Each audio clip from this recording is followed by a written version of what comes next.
when I would read that, the comedian book, stuff like that, it was always like they were missing steps. You know what I mean? Which is why I'm glad I get to do this and talk to guys like you, because I want to fill in those gaps. Because usually when you read Oh yeah, something, I know exactly what you mean because I would read all the comedy yeah, biographies, and I was washing dishes, chapter 2. After I got my own show, well, we could go back. How did you get from the dishes to the show? Where? What happened? exactly.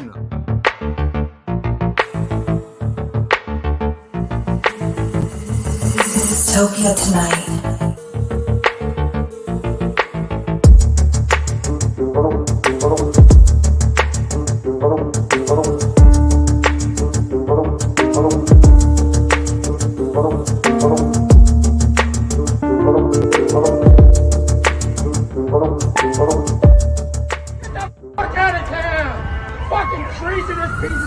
Dystopia Tonight. So how are you? Good. Showbiz is not difficult. People just make it difficult. It's so stupid. I completely agree. And it's like, it's so funny too, because I was thinking about this the other day. I feel like, and I don't know if you'll agree with me on this, but for some reason, it seems like comedians, no matter how successful they get, they're still very like humble about, just either lending a hand or helping out somebody else, as opposed to anybody else in show business. Well, Is that a bias that I've? You're only as good as your last joke. It really is. Yeah. I mean, that's really what it is. You have a bad show, and you're a bad comedian. I saw. I mean, Absolutely. I mean, Yeah. any number of circumstances could be. The worst ones, not the worst, but I do a lot of fire and police. You do the Christmas shows and benefits. All that kind of stuff. Sure. So I do one, and I'm waiting to go on. And before I go on, I'm not making fun of the situation, it's just the reality of it. The chief goes up and pulls down, like one of those maps, a photo of a fallen officer. Yep. Okay. Then brings up the widow holding 2 babies. Right. Gives her an award, and then says, and now for change of pace, comedian Jay Leno. Okay. Now I go on. I'm standing in front of a slain officer, and people are still crying. And it's like, right. So I'm trying to move off to the side. I'm trying to go off to the picture's right there, like that thing behind me, Yeah.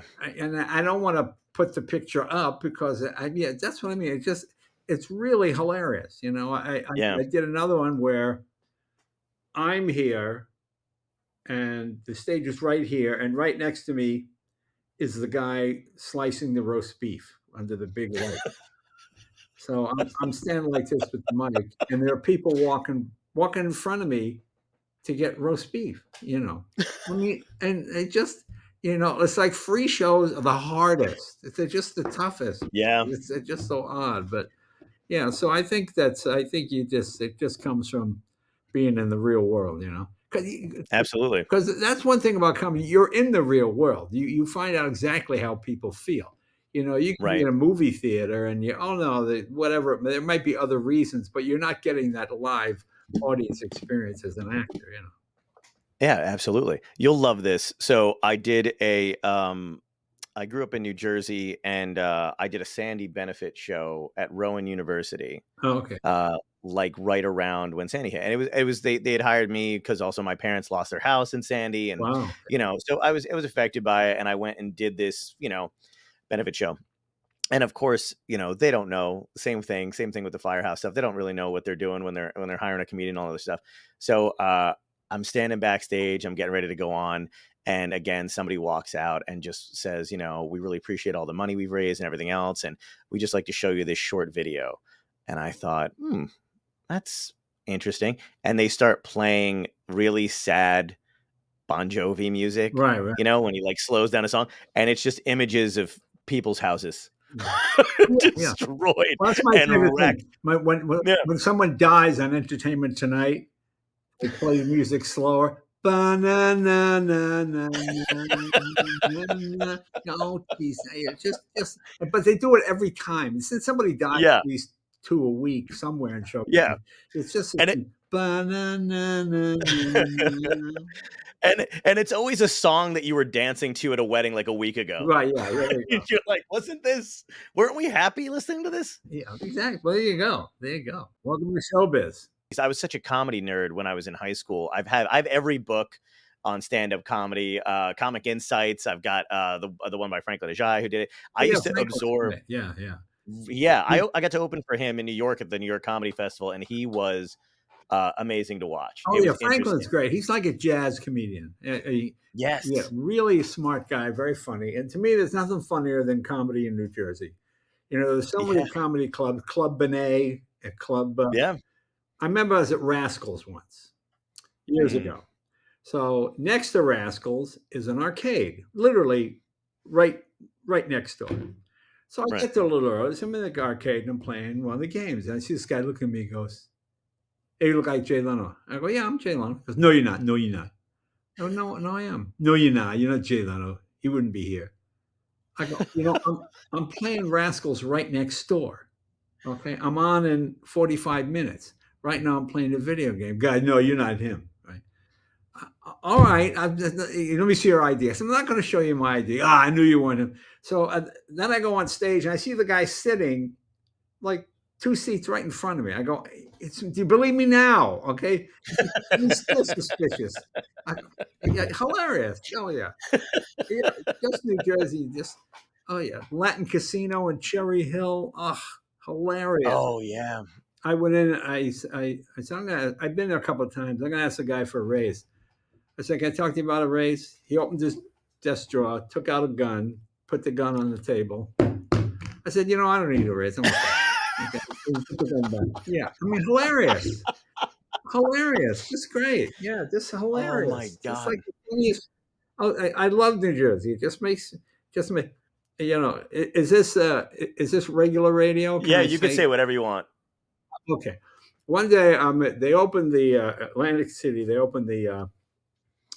Not. I think it was a Start, a casino that's no longer open in Atlantic City, and they're doing it up, right? So, I take my wife there, and I'm one of the opening acts, and they have this fancy Italian restaurant. Yeah.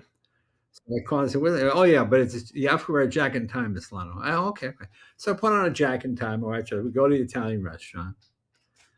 I'm sitting there. They put me in a booth, and I see a couple of busboys on the other side of the restaurant. And a guy looking at me. He keeps looking. He goes, "Hey, you're the fucking guy, right?" And I go, Yeah, I'm the fucking. Hey, that's the fucking guy. This is a big fancy Italian restaurant. I said, you can't take to Jersey. It just makes me laugh. Yeah, absolutely. Hey, you're the fucking guy. He just yells across the restaurant. Oh my God, man. I love some of my favorite things that I've heard you talk about is your interactions with mob stuff, because that is such a thing that doesn't really happen anymore. And it does make me as an Italian feel like, how would I have fared back in the day? Would they have loved me or hated? You know what I mean? Like, would I have been okay? Like, because you seem to do everything right. Like, what's so funny? I remember at Catch a Rising Star, they used to get a lot of wise guys come in. Right. And I'm on stage one time, and I did pretty good. And I come off stage, so I go out to the bar out front. And this guy comes over, he goes, "Hey, Jalen, how you doing?" He goes, "You're a funny guy." He puts $100 in my pocket. Now this is the 70s, right, when $100 is like $1,000. Right. So I took it out of my pocket. I said, "Oh no, thank you." I said, "No disrespect, so give it to the church. It's not. I appreciate it. That's not really. No, I want you to have it. No, appreciate it." And then he put it back. He goes, "Something? You're smart. You don't take money from guys like me." And he goes like this. Wow. You're a smart kid. And you realize that's how they get you. Yeah. So many guys, they become friendly with them. Hey, will you pick up a package for me at the airport? Thanks. Yeah. I can't do it myself. Can you go down? Well, yeah, sure. And then you wind up in jail. Yeah. But to me, I just never fell into the trap of I would have fun and be respectful. Sure. I remember Belzer one time at Catch a Rising Star. He just made some crack, and the guy literally almost pulled him off stage. Holy shit. I mean, oh yeah, I used to get a lot of that. Yeah. So you had to sort of be careful. And being Italian myself, yeah, it was fun. I tell you, my dad's favorite Italian joke, was that 10 Italians They all go down to get their citizenship. They come off the boat. They want to get their citizenships. So I go down to the courthouse, and the judge goes, "Look, it's 4:45. We've got 15 minutes. I can't get you all citizens. I tell you what. You elect a spokesman. All right. I'll ask you a couple of questions. You all agree. You tell the spokesman the answer. You get the questions right. You citizens. You're not. You got to come back in a year. Okay, fine." And we pick Angelo. Okay, Angelo. So they say, Judge says, "What happened July 4th, 1776?" He's Independence Day. Independence Day. Very good. Very good. Who was the first president of the United States? They all George Washington. George Washington. Very good. Who shot Abraham Lincoln? And we didn't say nothing. No, wait, we weren't there. We don't know nothing about it. This is it's such a stupid joke. That's great though. That's stupid Italian. Oh man. Yeah, but you know what's cool? You seem to navigate through a lot of that shit, right? You didn't get too involved in the mob. You knew exactly what to do then. You weren't you didn't get into the drug scene either, and you had a lot of friends who did too. What do you equate that to? Do you think it was your upbringing? Do you think you just knew hey man, I got my eye on the prize? I never. It's not no moral conviction or religious conviction against alcohol or drugs. Right. No. I just never had any interest in right. it. And I always found that if you totally abstained, nobody ever bothered you. They could goad you into it, then that was a whole different story. Absolutely. I mean, that's why I stopped going to the Comedy Store. I mean, I love the Comedy Store. And Sam Kinison, nobody's funnier than Sam, but it got to the point where he'd come in and he have his gun, and they'd be doing coke in the back. And I remember saying to Mitzi, I don't want to be here when the cops raid this place, because I know you're going to have residue pot, sure. And I don't want to get rounded up. I'm a comedian. I'm here to work. I'm not here. That's sort of people fall into the show business lifestyle without. Yeah, I'd watched the Comedy Store documentary that Mike Binder did, and it was kind of interesting because there's a juxtaposition between I remember Seinfeld had said that Mitzi kind of took in broken comedians. You don't strike me as a typically broken comedian. Do you think that whole what was her method for passing people and not passing? I wouldn't say Mitzi she wasn't a bad person. No. It wasn't that. The Comedy Store was owned by Sammy Shore. Right. She married to Mitzi. They divorced. She got the store. Okay. And when she got it, for example, I was already working in New York and Boston. Then I came out to California. So I was reasonably, not certainly established in any professional sense, but I was established as much as an unknown could be, sure. They knew my reputation from New York and the Improv and all that. Yeah. So, she kind of gave me a little. Everybody else she tried to mold, and then she got to the point, as often happens, it's like a guy that throws sevens every day in Vegas. You think, I got a magic power. You're going to throw sevens the rest of your life. Yeah. And she would tell me. I remember there's a very funny comedian named Jack Grayman who I like, and she said, you're going to be Jackie Bananas. I want you to wear a yellow jacket, and from now on you're Jackie Bananas.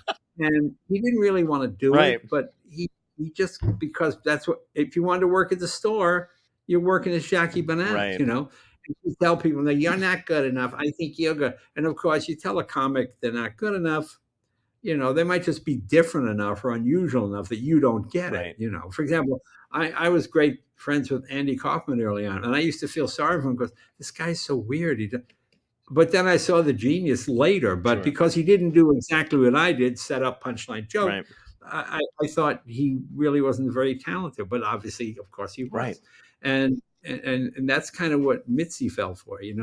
When the comedians went on strike, she was making hundreds of thousands of dollars a week. And we all wanted to get $25 a set. She thought, no, this is an amateur place. You're supposed to.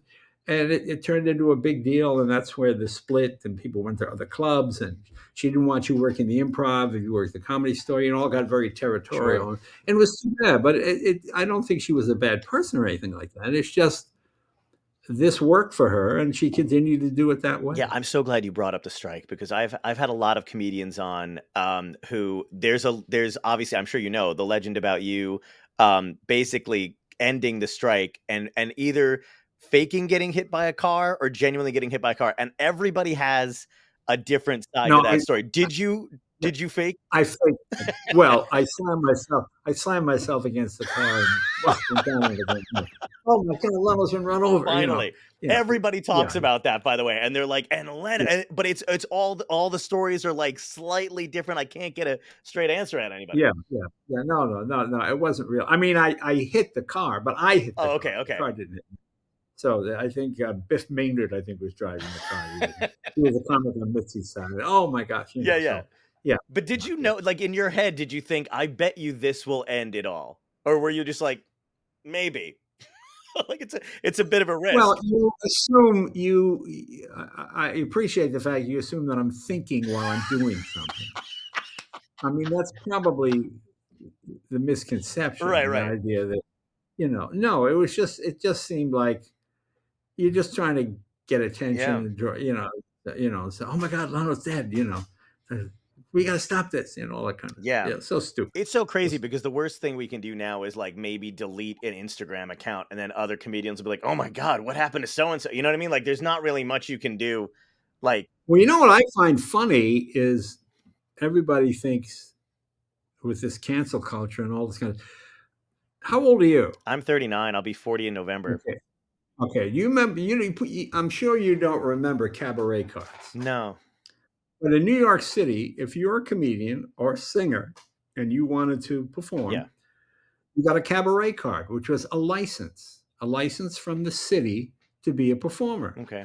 And if you said an obscenity or did something inappropriate, you lost your license to perform and you couldn't get on stage. Wow.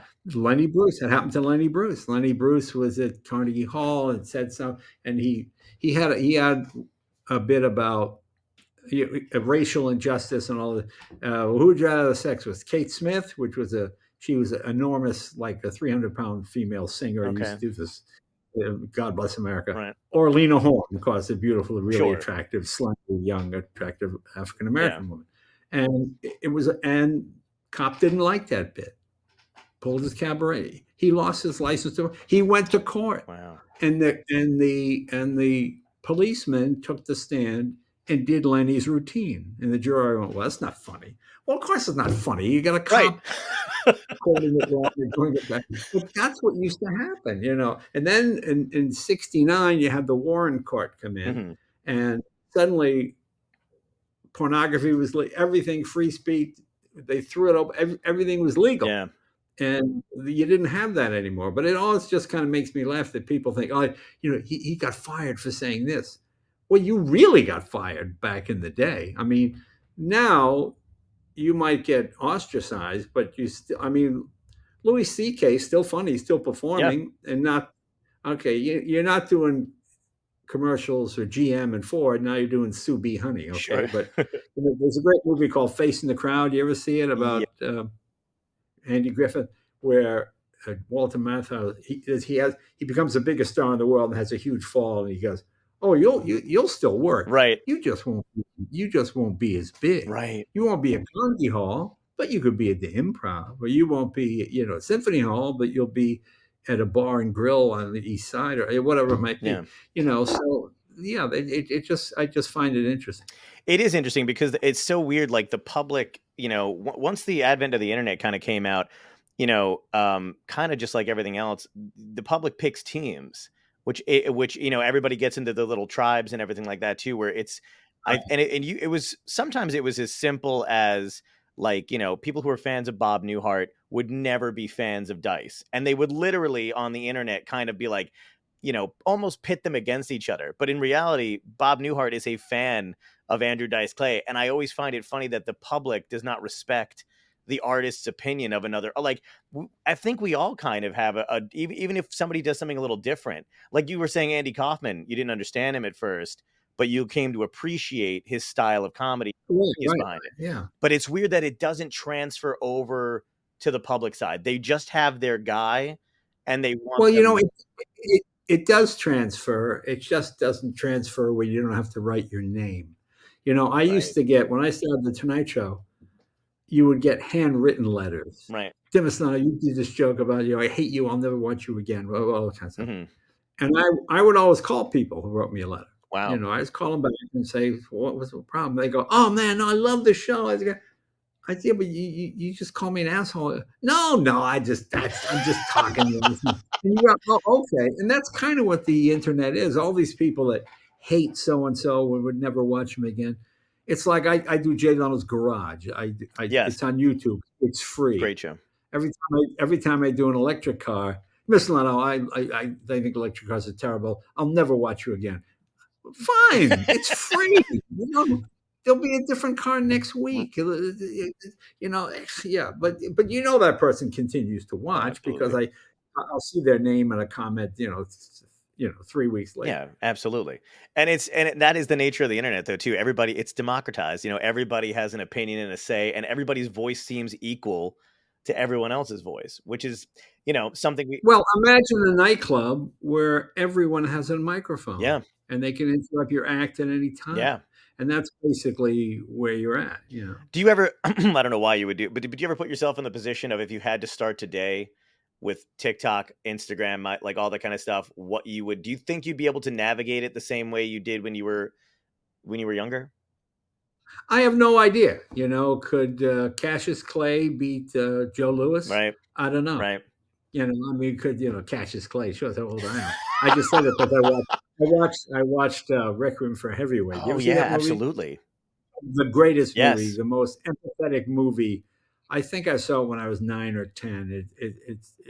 If you want to know what empathy is, it's Mountain Rivera, played by Anthony Quinn. He plays a just beat hack wrestler who Right. just has to keep wrestling to support his boss's gambling habit. It's the most sad movie, but it has a young Cassius Clay, young Muhammad Ali in the beginning of the movie. That's how old it Yeah. was. So I was just flashing on that when you said that. Yeah, but go Yeah, ahead. no, that's I love that movie. I'm glad you brought that up. That's a great one.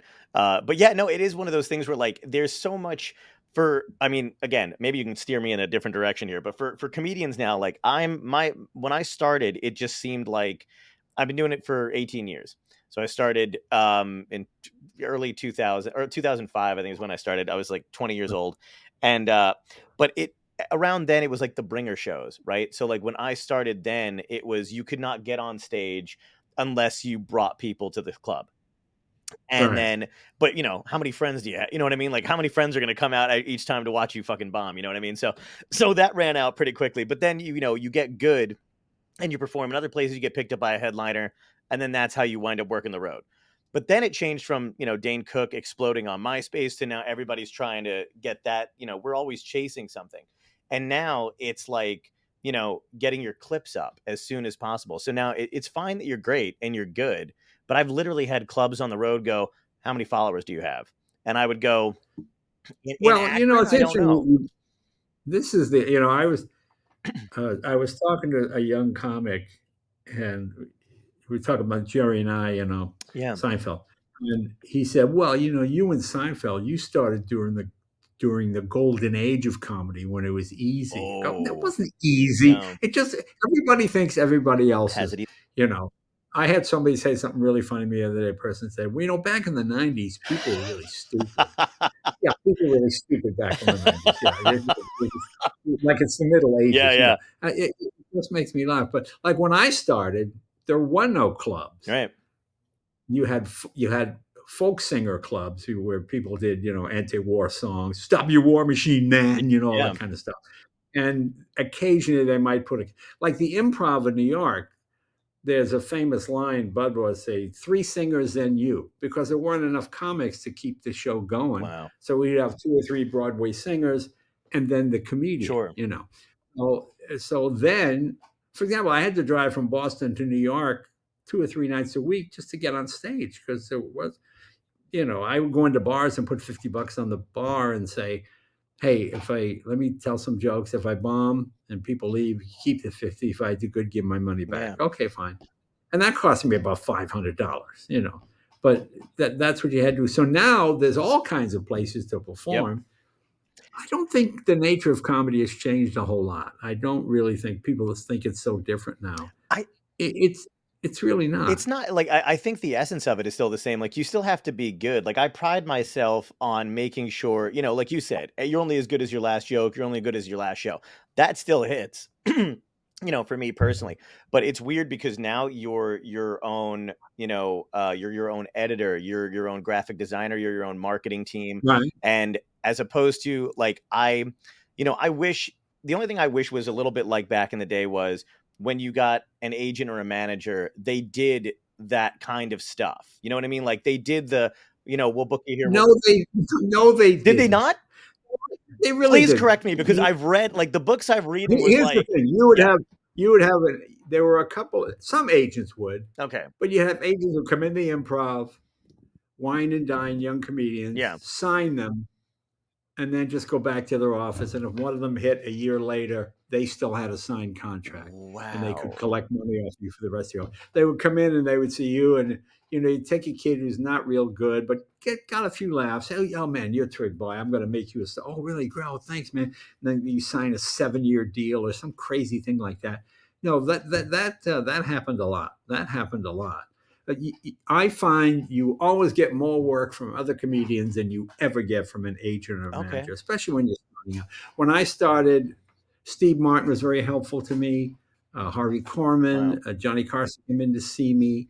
They would spread the word. Hey, gotta go. Like when I kind of made it, I told Johnny, hey, this is comedian Ellen DeGeneres, really funny. You should go see her.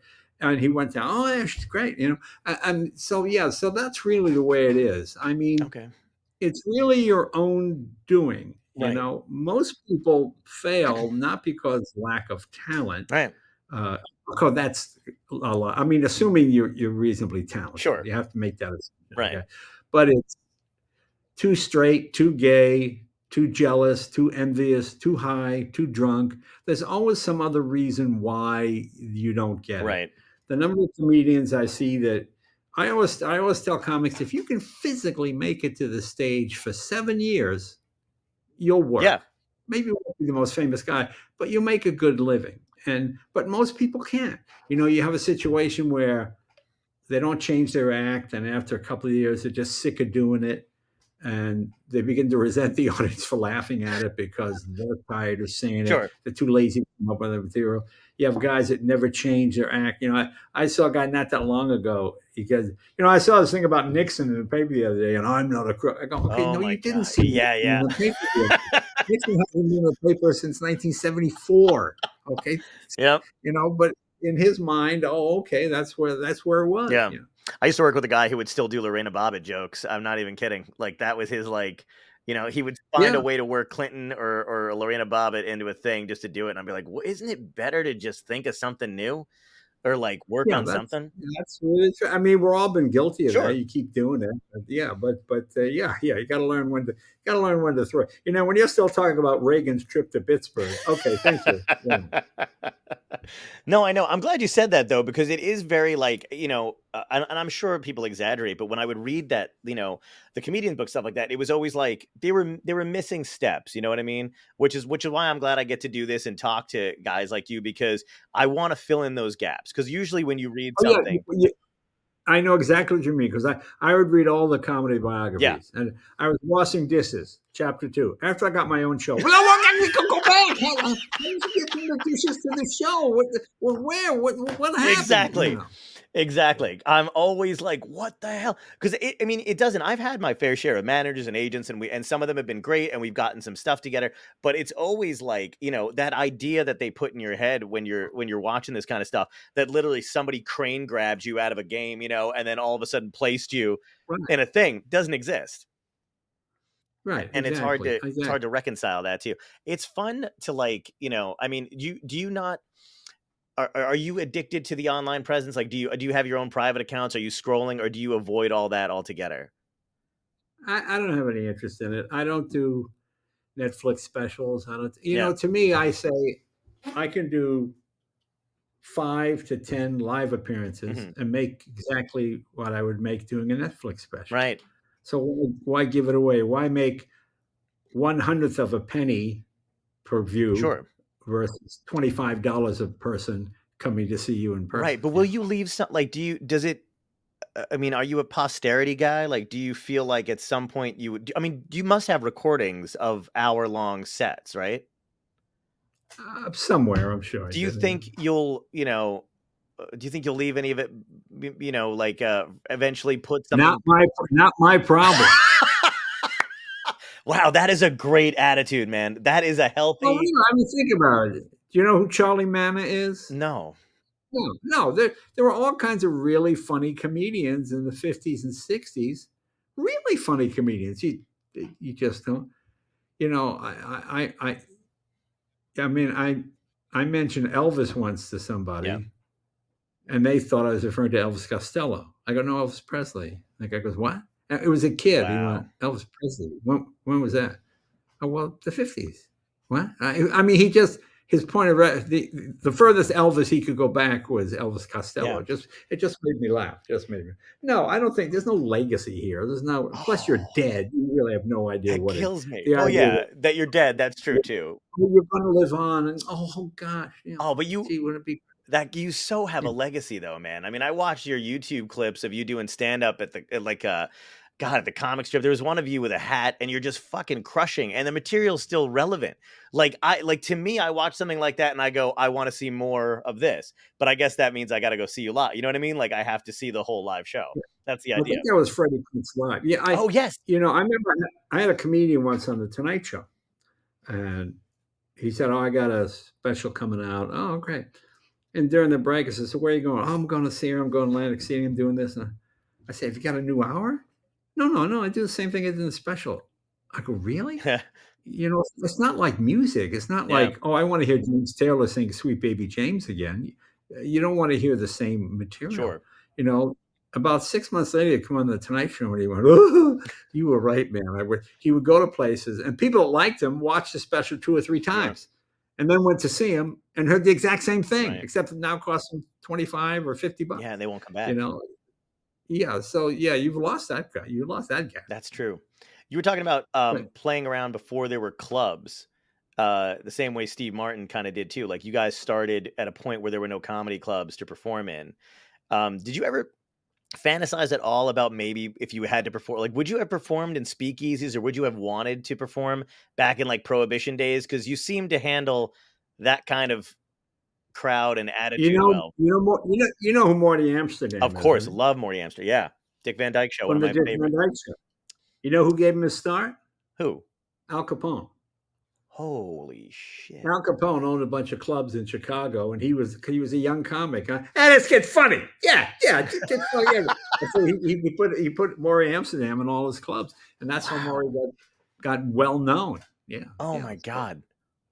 That's why I love that show. I watched Rosemary's documentary recently, and she was also very fond. Like the mob was very fond of her too.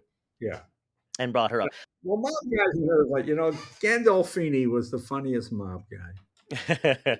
There's a movie where Gandolfini has just one word. It killed me.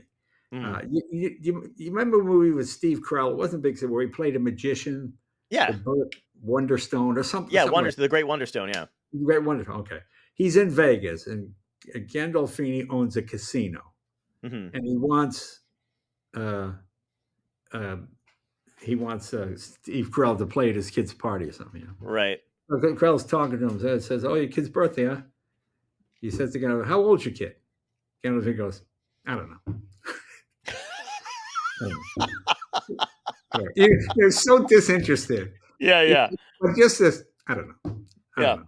I mean, like what? I don't know. Why would I know how old my kid is? But the way he just threw it off, hilarious. It just killed me. It was the funniest line of the movie. I know exactly. I love those kind of subtle takeaways that they're not supposed to be. They're not written supposed to be funny, but the guy makes it his own and makes it funny. That's always the best line. I mean, I had just frightening. I did a gig in Chicago once, and they said to me, "Okay, it's a Catholic fundraiser. A priest is going to be there, but there are a lot of mob guys there." Sure. And so I go on. I do my little act. I work clean. Okay, fine. I sit down, and then a gangster. I'm not going to say his name because his kids are still around. Okay. But he gets out. He goes, "How you doing? Thank you, everybody." He goes, "Oh shit! I forgot what I was going to say." So the priest, who's sitting at the table, goes, when he said shit, went. This guy goes, "Hey, Father, You got your 10 grand in the bag. Shut the fuck up! He feels like they're holding him back. You interrupt me.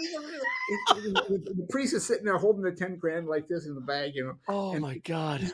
his face is popping red, just furious.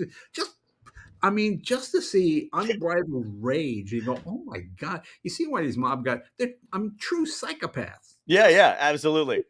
Oh yeah, just hilarious. Oh my God. It's so funny too, because like it's like, you know, you watch those mob documentaries or whatever, and obviously they are who they were. They're, you know, they were murdered a lot of people, all this other shit, right? But at the same time, then you'd watch some kind of comedy thing, and it'd be Bob Newhart, who's like the sweetest man alive, and he would call, and he'd be like, "Oh, Vegas was so much fun when, you know, when the boys were there, and when they took," and I'm like, he's calling mobsters the boys. Well, I mean? But the interesting thing, I think the reason the thing that really killed their reign was drugs, because they were involved with sort of things men did: gambling, women, and alcohol. And that was it. And I mean, when you watch The Godfather, he says, "Don't get involved with drugs." I mean, I think it's really true, because that was things that were tolerated. You know, police tolerated gambling, and okay, look, men are going to be with women. You're not going to do that. But drugs are what threw the whole equation off. And that's why guys like, to me, Newhart was always one of my favorites, because he had one of my favorite. There was a joke he did that was just the epitome of Bob Newhart. And it wasn't that it was that funny, but I thought it was hilarious. He used to bit about the first astronaut to make contact with an extraterrestrial.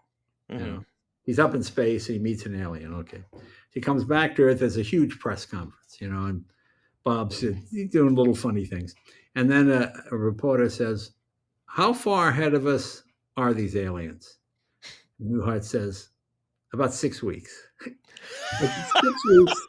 I mean, 2 weeks is too soon. 6 months never comes. But 6 weeks, just the perfect number. Yeah. And just the way it's just right across home base, just under the radar, just about 6 weeks. I just remember falling off my chair. And I remember Newhart called me once because I had told that story, how much that's the joke that really made me love him for what he did. Yeah. He goes, "Oh, it's one of my favorite jokes too, and I really appreciate the fact that you appreciate it." You know, so yeah, it was really pretty cool. That's awesome. Were there guys when you were younger that you kind of emulated when you first started doing stand-up? Yeah, that'd be Robert Klein and certainly Carlin. In fact, when I started, I was at Emerson College, and I remember I had to give a talk. You know, at a everybody was frightened to death to give a 10-minute talk at the end of the semester rather than a term paper, you know. But I thought it would be easy enough. So I had listened to George Carlin's Class Clown album. Yeah. And I remember, I didn't do his material, but I did his material in my head. I would start, I would tell his story, and then I would time it so when I got on stage, you know, when I was in school, I would pick it up and I would do my own school experiences. But seeing George do that piece of material, because Carlin and Klein, I liked them because they were middle class white kids. They didn't have a hook. You know, when I was a kid, every comedian grew up during the Depression. The kids today with the long hair, you know, the hair's so long, the pants are too damn tight. I tell you, the young people, you know, that kind of material, you know, and that wasn't what I did. But then I saw Robert Klein, and Robert Klein was like me. He was about 10 years, 11 years older than me. But he talked about his points of reference were the same as mine. His father had a regular job. They weren't poor, but they certainly weren't rich. They were middle class like we were. And he talked about television shows and other things, you know, so it was points of reference I could relate to, you know. Sure. I mean, to me, there was nobody better than Richard Pryor. Richard Pryor is probably the very best. And it's funny because there's not much remains of him. But I remember when I started, he was going to do the first live filmed comedy performance that would show in theaters instead of, it would be what you would call a Netflix or an HBO special today. Sure. And he was at the Comedy Store, and I said to Mitzi, "Can I go on after Richard every night?" Because nobody wanted to. Wow. Because So, and Richard would, I mean, literally blow the room out. People falling down, laughing so hard. Right. So, and following Richard, I realized I didn't have an hour's worth of material. I had about 12 minutes, 14 minutes, because taping it, I realized I tried to get in my head, just throw out everything that's not funny. I mean, the Sure. fact that it worked once in Denver 9 years ago doesn't mean it's going to work tonight. It's got to Right. work every night. And that was the best training for me, because I think most comedians are pretty inherently lazy. I'm not playing that club anymore. I don't like those audiences. I go, well, you got to play the places where you bomb. Don't play the places where you kill, because Yes. because you're not. It's just stroking at that point. Sure. So that was the best lesson for me, watching Richie every night, and realizing, oh boy, my stuff is nothing compared to this. Yeah. I'm glad you said that, man, because I just did a week's worth of shows in South Carolina for the first time at the Comedy Cabana. Have you ever been there? Comedy Cabana. I just love the names. The Comedy Cabana. There was I a know. place called the Comedy Island. It was in, I think it was Arizona, but the gimmick was there was water all around, and you got in a little boat, and the boat went about 20 feet, and you got off the boat to go into the club on the island, Right. which was great when the people were coming in. When the club Mhm. was letting out, it was like the Titanic. Everybody's fighting to get in the boat, and people would fall in the water, and the whole thing just went out of business. Yeah. Because people got it was just too difficult. It took an hour to get everybody out of there, because the boat would have to come back and forth. Oh my God, that's hilarious. Well, my favorite thing about this club was they would give you food, but the food you got was based on your act. If you're an opening act, you could have any appetizer. Right. If you're a middle act, you could have anything except the steak or the chicken. And Yeah. then if you're a headliner, you could have the steak or chicken. I just like that your dietary needs coincide with your act. Yeah. It's just so stupid. No, it absolutely is true. And then if you didn't get any better, that's when you got heavier. If you're like, if I'm not a good comedian, this is going straight to my heart. Right. Yeah, but it was one of those things where I had to literally go back after the first couple nights and rewatch my own, like to pick out and then go through older material to be like, okay, what would work in this? Like, it made me work. And I was like, oh, okay. So now I have to like really, really put my nose to the grindstone and like figure out. And once I did that, it was fine. But I thought I was hot shit. Well, that's a genius. That's a genius of Seinfeld. Jerry writes every day, or at least every other day. Yes. And I don't. I'm a little bit lazy that way.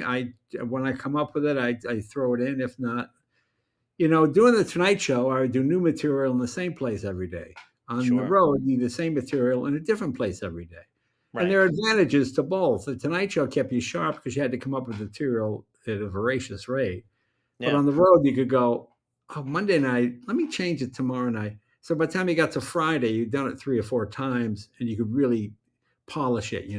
That was fun. I always hate the fact that I tell a joke on the Tonight Show, and I can never tell it again because everybody heard it. Yeah, absolutely. And then so you went to Emerson College. Do you remember my theater arts teacher when I was in high school? She went to college with you, and she remembers you working out. Her name is Hildy Harper. Well, I don't remember that name. Well, I might remember if I saw her. Yeah, she was like, she's one of my favorite. I still talk to her to this day. She's one of my favorite people. Yeah, and she was always one of those people who was like, if you have a backup plan, you're going to fall back on it. So if you don't want to do this for real, don't go into it. You know what I mean? Whether it was acting or comedy or whatever it was. I hear that part. Don't have a backup plan. Paint yourself into a corner. So you have no choice. But I mean, when I decided I was going to make a living as a comedian, I quit other jobs that I had and just, I'm going to live on, if I have to eat hors d'oeuvres the rest of my life because I'm in the bar, or peanuts or whatever it is. But yeah, that's really the best way to do it. Yeah. I don't know what's different now because everybody's got cell phones and stuff like that. You're constantly in contact with your family and stuff. But was it a conversation that you had to have with your parents about what you were going to do for the rest of your life? It was hysterical. My mother was from Scotland. My mother had no idea what I did. When I played Carnegie Hall, I said, Mom, your daddy want to come? Why are you playing Carnegie Hall? Well, Mom, well, no, that's music. No, Mom, they do come. The what? What? She didn't. I heard my mother talking to her sister. My mother's from Scotland. my Aunt Nettie. And my Aunt Nettie obviously asks, what's Jay doing now? And I hear my mother go, well, he has a little skit that he puts on from town to town. Like I go into the village square and I dance around, And she just no idea. So I invite them to Carnegie Hall. Now, this is when I was doing Letterman like every month. Right. So I did about 12 Lettermans in a row. So I had a pretty good fun. So I get to Carnegie Hall, and my parents are fifth row in, 2 center seats. I see them right there. And sitting behind my parents are like 7 or 8 college kids. Mm-hmm. And they'd see me on Letterman. So when I'd start a routine, they would laugh hysterically. And I'm watching this. As on stage, I see my mother turn around and go, shh, shh. And I go, Ma, you don't shush people. Okay, it's funny, and my mother, so embarrassed. My mother, that was my mother's biggest fear. Being singled out in public was the most horrible thing. Even when I was a kid, I remember being 6 or 7, I'd go in the supermarket, I'd run away from my mom. Mm-hmm. And then I went up to the manager, go, could you page Mrs. Leno? Would a Mrs. Leno, please? My mother would hear me, just be so humiliated. Go, don't you cut.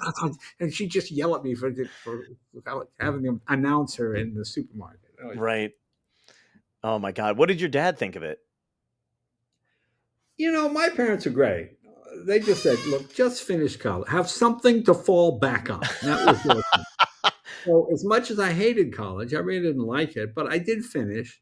Yeah. And fine. And then they figured, I remember hearing my dad on the phone would say, yeah, I think once Jay gets his comedy thing out of his head, he'll get a job somewhere. Okay. So they didn't discourage me. Right. But I think they were just feared for my safety and didn't want to see me get hurt or, whatever it might be, So it was, no, they were great. They were fine, Yeah. And then once I made it, I got my dad the Italian Cadillac. Well, hilarious. Yeah. My mother was so embarrassed by that car.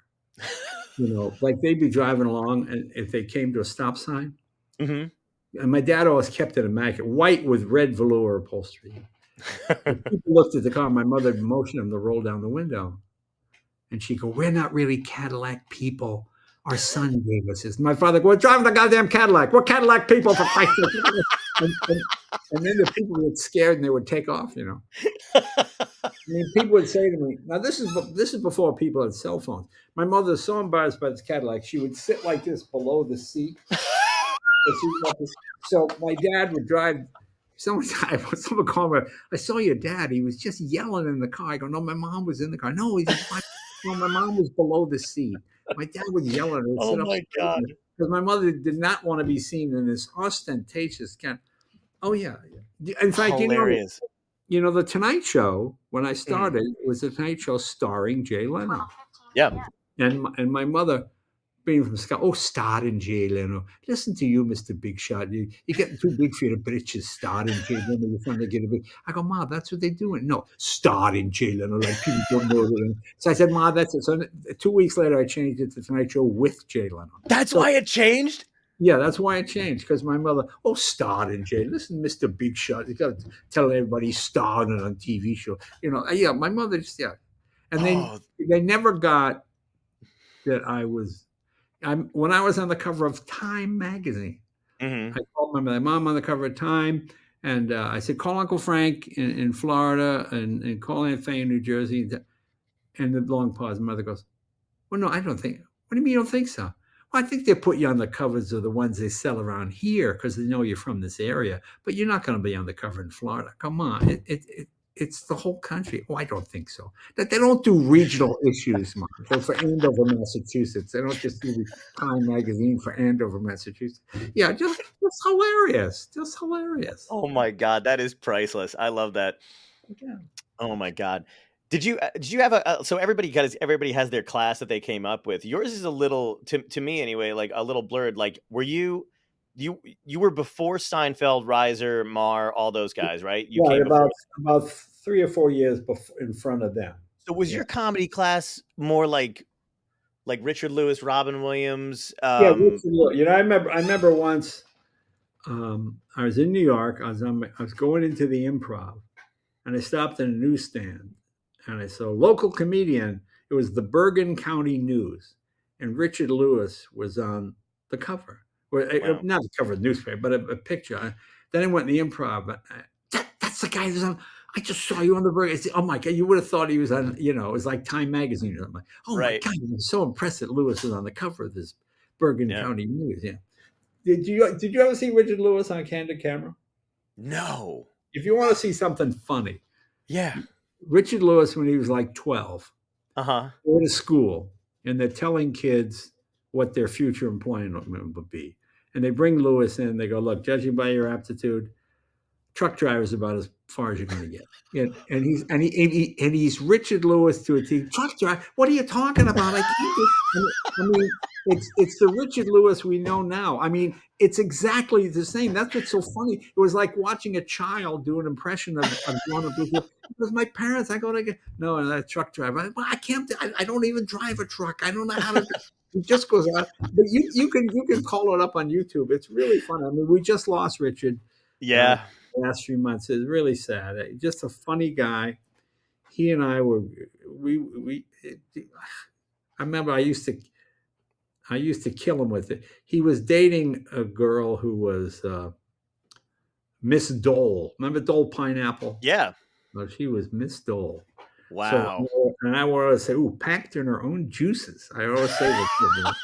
So when he would be on stage, and I would be off the side, go, "Packed in her own juices."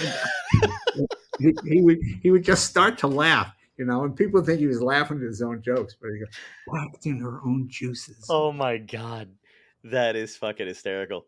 He's one of those. I only got to know him. We would text back and forth because I was on Sirius Radio. I was doing Sirius Radio with John Fugelsang, and I go on there every once in a while. And some fan had tweeted something like John Poveromo looks like the bastard child of Richard Lewis and the dude from the Bee Gees, and they put the picture up. So then I just tweeted back, and they tagged Richard Lewis, and I just tweeted back in music quotes, "Papa, can you hear me?" Well, And then and then Richard responds back, and he was just he was like, he's like, "I always knew I had a son somewhere out there," or something like that. So then he texted me, and he was like, "You have amazing hair. You're very funny. Keep it up." So then I was like, this is like the great, first of all, to have him say you have amazing hair, I was like, this is amazing. So we just started talking for the last no, he was a few good years. guy. Well, Best guy. there used to be something called table comedy, which you don't really do anymore, Mm. where after the show, we go to Cantor's, which was a deli in Los Angeles, Yeah. or we go to the, there was one over near Catch a Rising Star. I can't remember the name of it. And you do table comedy, Mhm. and there were so much material came out of that. You'd be talking to other comics, and that's where I realized I would take stories that I told at the table that didn't really have a punchline, but were funny along the way, Sure. as opposed to just doing jokes. There's a guy named, you ever hear the name Joe Ancis? Yeah. Joe Ancis was a muse for Lenny Bruce and for Rodney Dangerfield. Right. I don't know if he was the origin of I Get No Respect, but he would write. He was deathly afraid to be on stage, but a screamingly funny guy around the table. Just one of those guys.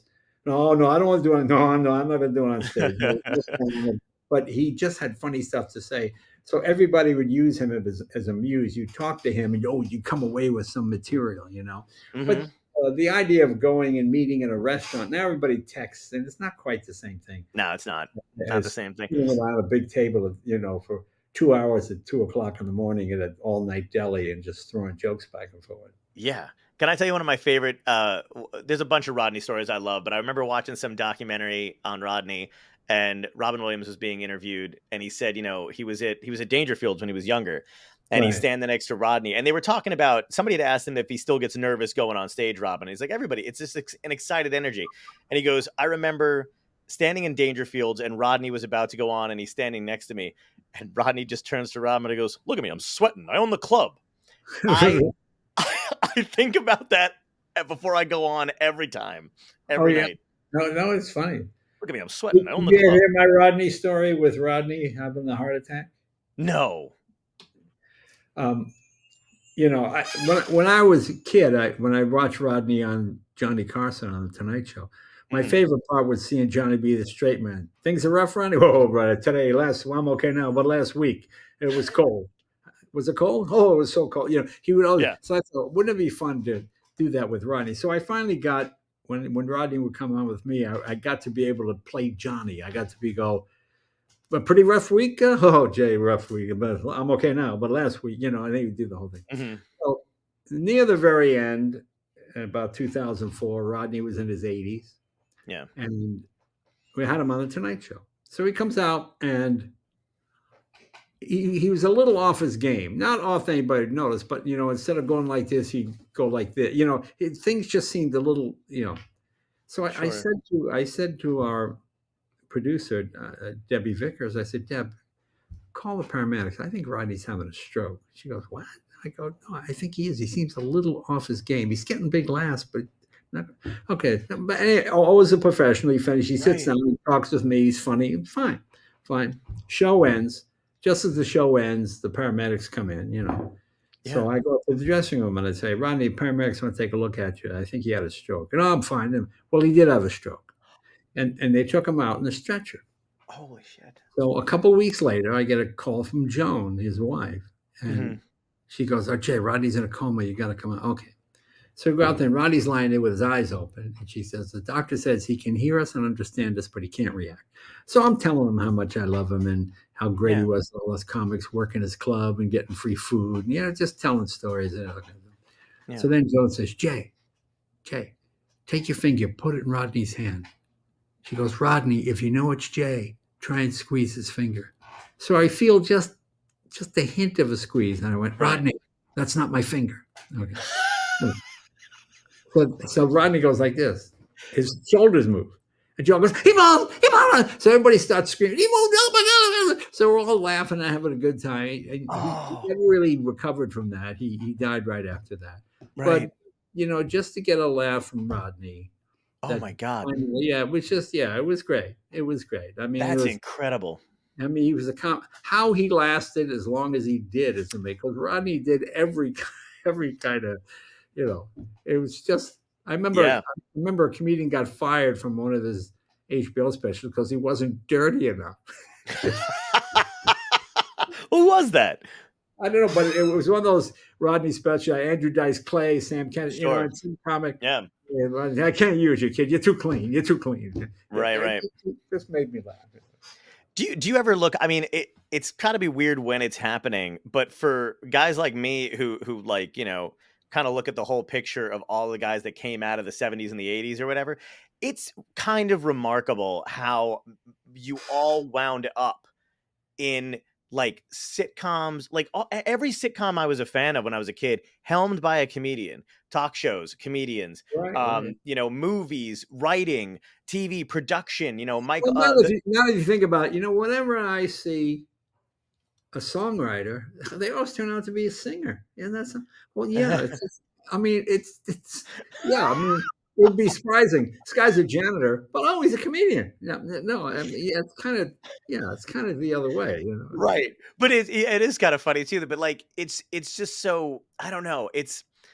Maybe it's just you try to romanticize it. You know what I mean? Like you see all the connections that people have after the fact. You don't really think about the people that didn't make it, or maybe the people that were left. I tell you, one of the great joys of my life, is seeing Larry David happy.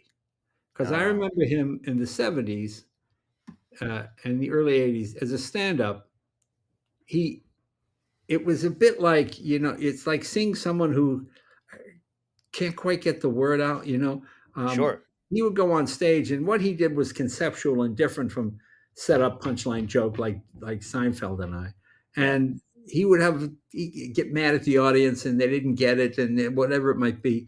And he was always just uncomfortable. And so when I see him now, to see him smiling, having a good time, enjoying what he does, because now he's known as a curmudgeonly guy. But when no one knows who you are and you're the pissed off guy, you're just a pissed off guy. Absolutely. It's like they don't realize, this guy's successful, but he's pissed off. What are you mad about?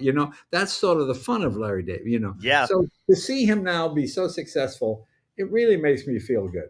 It really makes me feel good. That's great. I find that people always say, it's a horrible business and it's backbiting. I don't get that. Comedians have always been good to me. Well, you had the whole period when Stern and everybody went after me, but that's okay. That's part of the business. But Steve Martin helped me, Carson helped me, as I mentioned, Harvey Korman, Yeah. all kinds of comedians.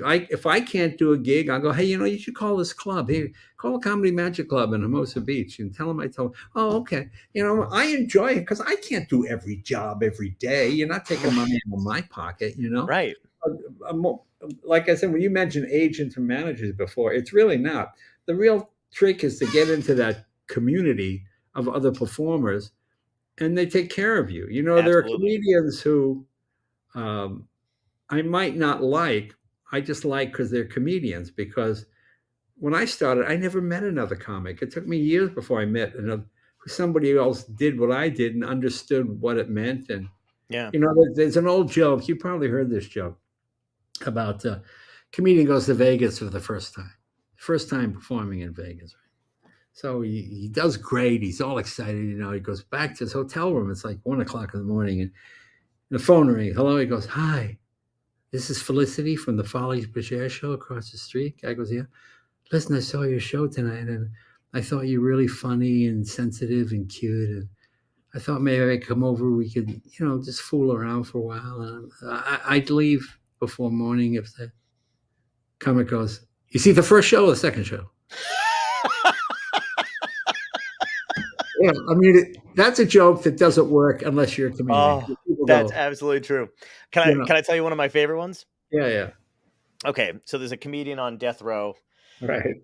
It's his last. I'm sure you've heard this one too. The comedian on death row. The guy's, it's his last day or whatever, and his jailer comes in and he goes, "All right, man." He goes, since it's your last day, we're gonna give you a meal, whatever you want. And he goes, "We get a free meal." That doesn't work unless Yeah. Like, it just doesn't work unless we get a free meal. I love that. That fucking kills me. There's so many variations of that. The other one is a comic comes home, fire department's in front of his house. What's going on, sir? Sir, what happened? Well, apparently your theatrical agent was having an affair with your wife, and this thing happened. He left a cigarette. It burned the house down. And the comic goes, my agent came to my house?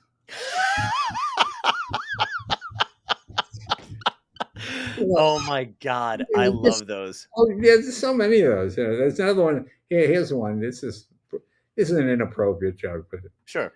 A comic gets a DUI, and he goes to court, and judge says, look, I can take your license for a year, but there's an old folks home down the street here. You go do a show for those people. You won't lose your license. I don't want to do a show for a bunch of old people. All right, I don't do it. I'll do it. Fine.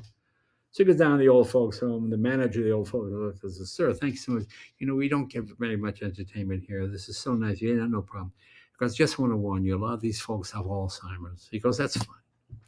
So because he tells his first joke, people laughing. Oh my God, they're pissing themselves. They're laughing. Then he remembers they have Alzheimer's. So he tells the same joke again. They're laughing again. So for an hour, he just tells the same joke over and over. About halfway through the show, he sees a guy sitting like this, shaking his head, Mm-hmm. So he finishes. He comes off stage. The guy goes, hey, comedian, come over here. Let me ask you a question. How do you remember all that stuff?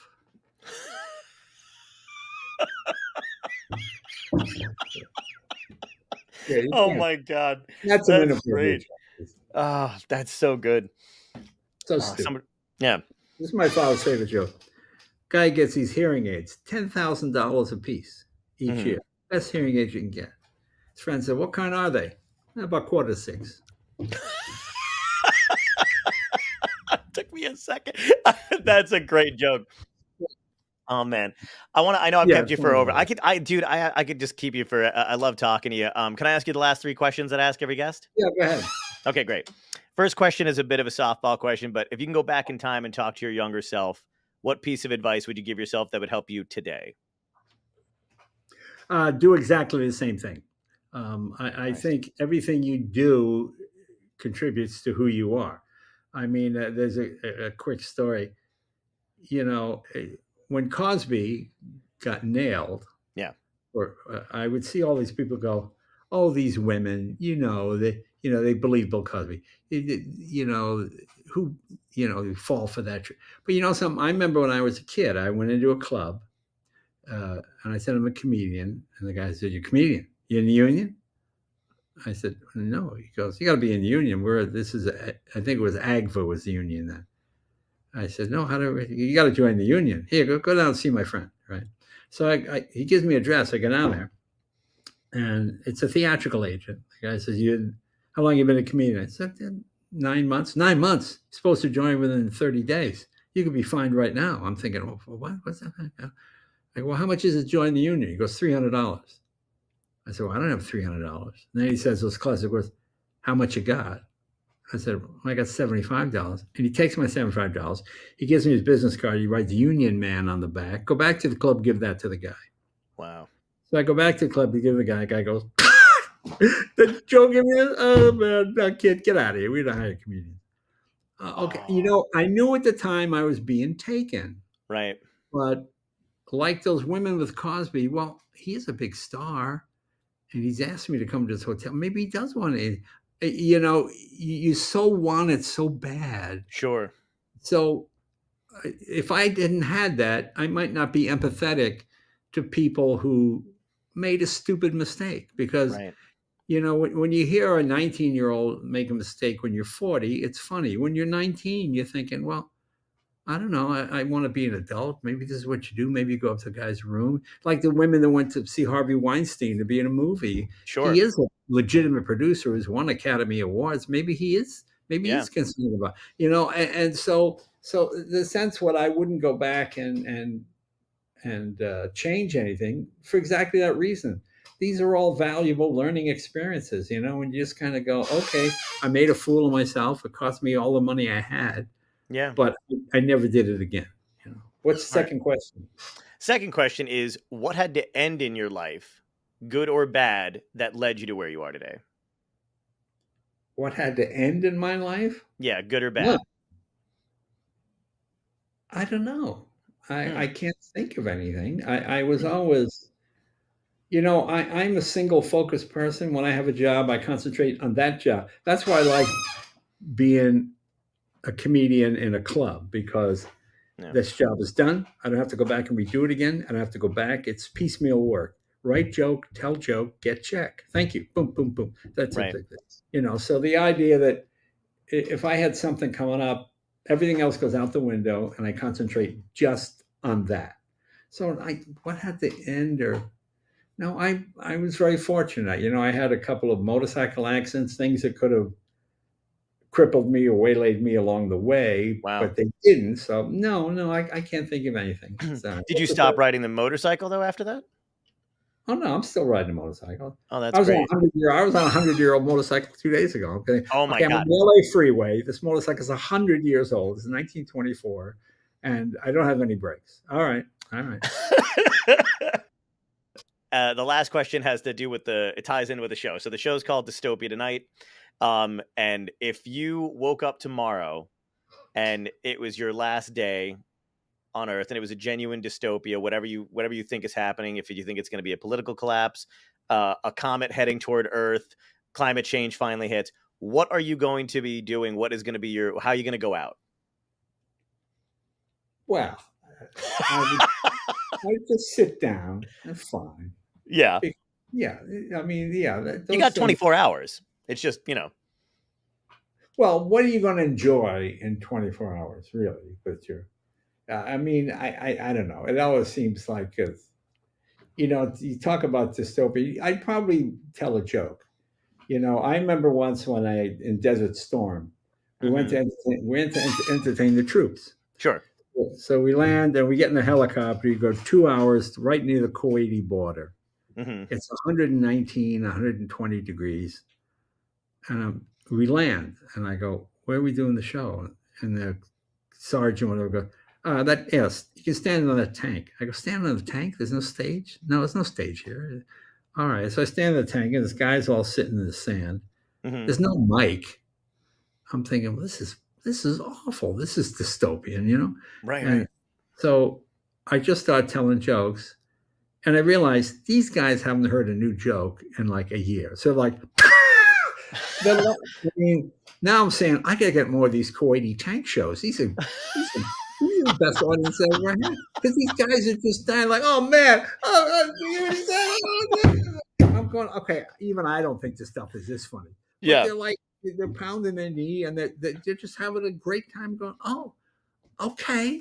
Yeah. You don't need likes. You don't need anything. You know, if you got material, it'll get you through life. Beautiful. I love that sentiment, man. That's great. Thank you so much for doing this, for coming on and spending time with me. I really appreciate it, man. It was a real joy to talk to you. John, thanks a lot, my friend. Hope to see you work sometime.